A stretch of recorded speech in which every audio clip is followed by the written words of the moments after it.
Hi, it's Elaine Collier. I'm here with Philip Chambers, and today I've asked Philip to come and explain to us all about hosting and marking and arbiting a speed reading competition. It's a great way that our TBLIs get known in their local communities with schools, colleges, further education places, and corporately, is being able to run speed reading training and then run speed reading competitions. So no further ado, let's hand over to Philip.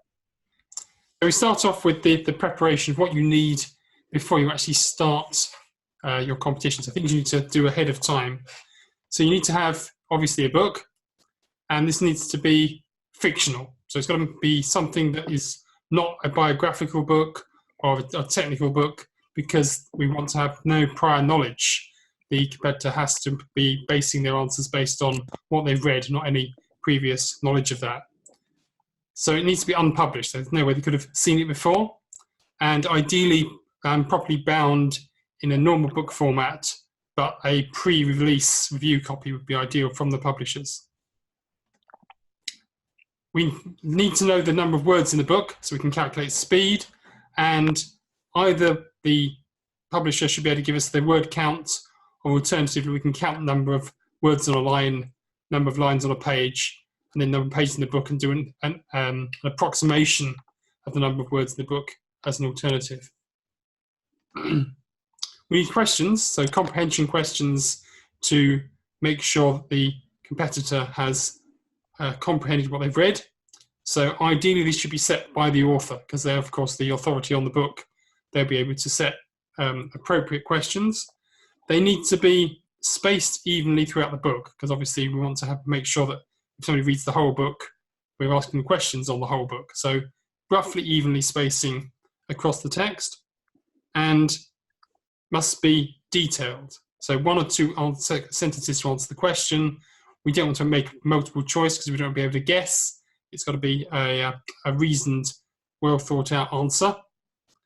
And finally, we need to have the answer to the questions and the page number where those questions are answered in text. We can look back at the text if we're not sure whether the competitor has made an appropriate answer. So that allows us to mark effectively. When you come to the competition itself, the competitor obviously reads the book. They can make notes on separate paper as they're reading if they wish, but of course making notes is going to slow them down. So there's a balance between making notes to help them answer the questions or reading faster.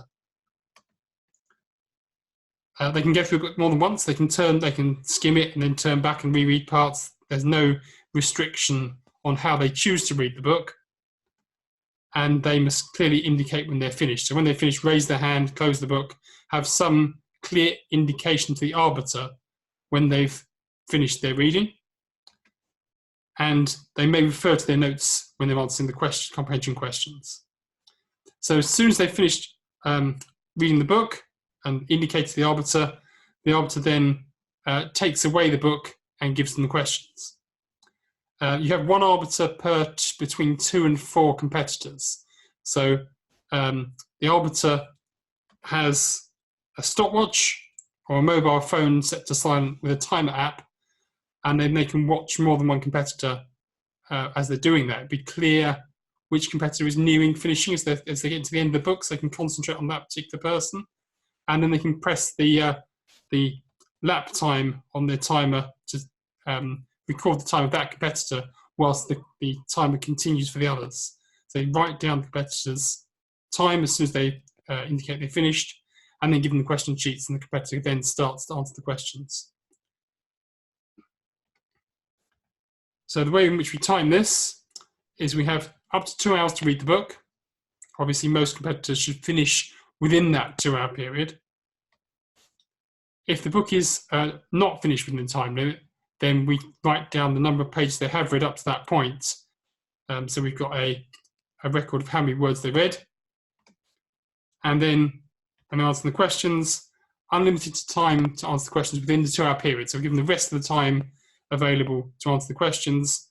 But if they've taken the whole time to read the book, we give them an extra 30 minutes question answering time at the end. When we're marking it,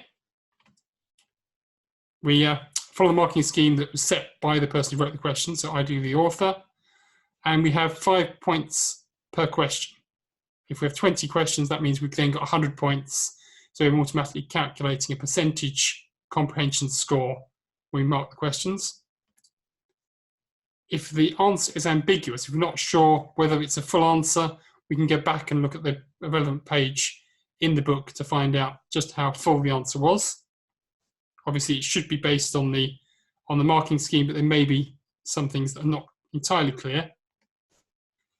If a competitor didn't finish the book, then we only mark them on the answer relevant to the amount they read. So, of course, we can't ask them questions on something they didn't read. So their comprehension is based on what they actually read in the time.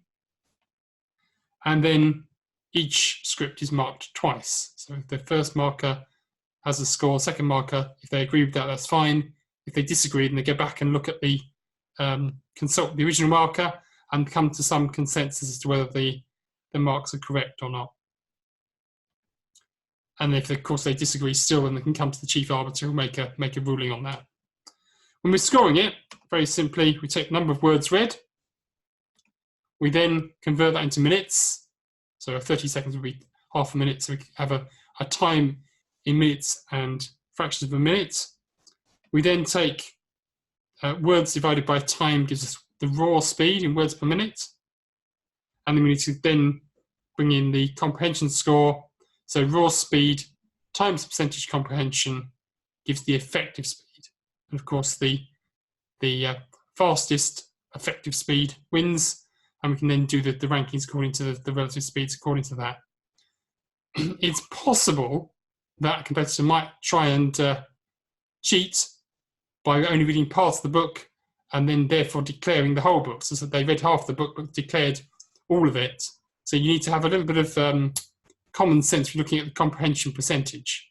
So if they've only answered the first few questions and got a ridiculously high inflated speed, then you can say, well, actually, they didn't read the whole book. So you just need to have a little bit of common sense to that. But usually the speed times comprehension will even out so that your effective speed won't be inflated because they won't have answered many of the questions. Thanks for that, Phil. If you need any more information on running speed reading competitions, you can go to the website, which is speed-readingcompetitions.com. Additional information on there, we'll make sure that the link is provided. And of course, you can get in touch with us at Tony Buzan International.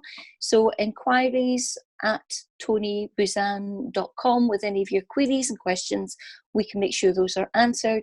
And of course, should you think that you would like to run a speed reading competition in your national location, then please get in touch because we can assist you in helping you to find publications, etc. So please do be in touch. Thank you very much for today, Phil. You're welcome.